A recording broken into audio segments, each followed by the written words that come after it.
this is JC. Welcome to Missed Again, where every missed shot is a lesson. It's not about perfect play, it's about my struggles and honest progress. Today I'm going to discuss the L drill, where you pocket all the balls in the sequence of the L in the same corner pocket.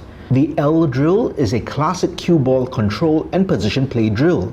It is used to improve shape management, shot planning, and shot making. Specifically, the L drill helps you improve speed control and the use of English to get to the right position. But speed control is probably the number one skill that is being honed as you use a lot of natural rolls without English. The full drill uses 15 balls, and that was how it was taught to me. I could never finish it then. I probably did not get past 2 or 3 balls before I would be out of position. It was only later that I discovered you can do a simplified L drill with just 5 balls to accomplish the same goals at a much more attainable and less frustrating pace. But the simplified drill still kicked my butt. If you are a beginner or advanced beginner, I highly recommend the simplified L drill to help you improve and to build your confidence and morale. Once you nail the 5-ball drill, add 1 ball on each side of the L and keep increasing by 2 balls as you improve. In this video, I'll share my struggles and some tips that helped me complete the drill. If you like this type of video from me, please give it a thumbs up. And if you like the content in general, please subscribe to the channel and hit that notification bell. It'll really help the channel out. Let's get started. First, I'll share some basics of getting from the first ball to the second ball in the drill. Then I'll discuss the other balls as we get further into the video. Here's a position that is typically not in the drill, but is a position you might find yourself in a game, and that is being straight on with an object ball, and you have to get shape for the next ball. You can't just draw straight back, as it will not get you on the right side of the next ball. The key is to draw the cue ball and apply inside English so that the cue ball will spin out to get shape on the next ball. In this case, it is to draw but shooting at 7 o'clock. The spin carries the cue ball to position to make the next ball. The second position is the typical starting position of the drill. The cue ball is at an angle to the first ball. To get shape on the second ball, you need to hit the cue ball below center with a controlled smooth stroke. Speed control is essential, and experience will teach you that you need a very soft, smooth stroke to get the right speed to get shape on the next ball. The third position is trickier as the cue ball is at a slightly steeper angle and further away. I find that a below center shot with outside English helps kill the speed and opens up the angle for the position on the next ball. However, because the object ball is close to the rail, you really must have good speed control. Here, my cue ball just went out of frame by a few inches, but it is still in the same half of the table. In this fourth position, the cue ball is at a slight angle to the first ball.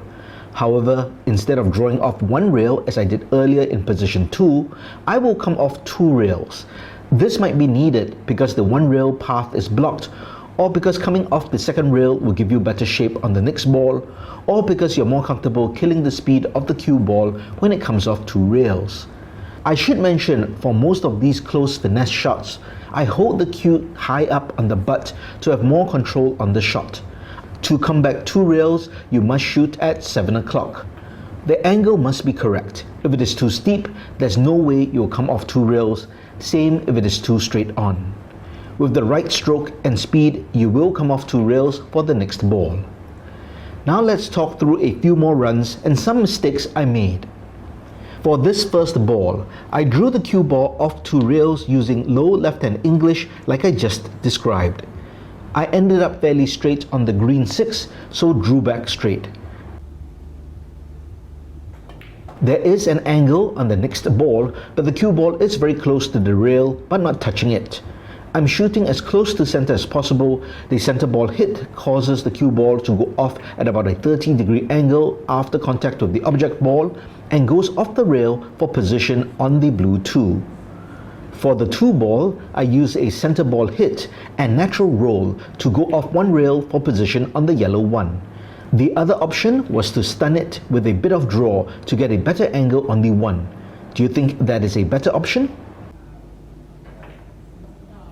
In this run, I use a 6 o'clock shot to send the first ball one rail for position on the next one ball. While it might look like a straight-on shot from the camera perspective, there is a slight angle. For these scenarios, I use a side spin shot to ensure the cue ball spins back out to the correct angle for position. Now the cue ball is positioned for a center ball hit.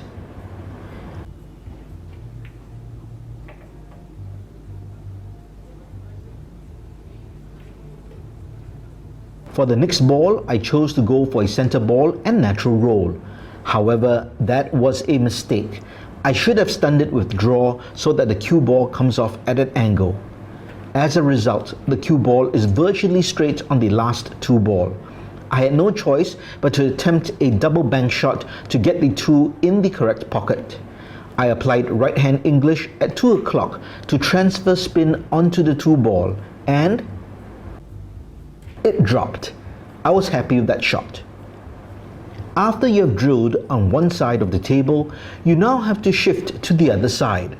Nothing changes in terms of mechanics and general principles, but your perspective will change, and some shots are harder because you're on the other side of the table and you cannot reach for the cue ball easily at certain positions without stretching for it or using a bridge or extension. As a result, I had to bring the cue ball further down the table, otherwise I could not reach them comfortably. This makes the shots and speed control harder due to the further distance, but it is part of the drill.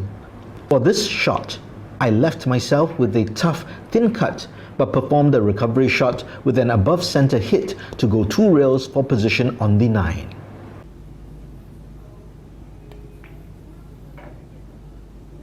Well, that's it for this video. Do you practice a similar simplified L drill? I'm sure there are some who scoff at it and clear the 15-ball version in their sleep. But for advanced beginners, I feel a simplified drill that you can conquer will be more beneficial than a tough drill that you cannot complete. Progressive difficulty is also a proven learning technique, so why run if you are just learning to walk? The L drill is particularly useful if you play on smaller tables like a 7 or 8 foot table. Speed control is essential on small crowded tables to get position. What other drills do you recommend for the same objectives? Let me know in the comments below. Every miss makes us better, so let's grow together. My name is JC. Try not to miss again.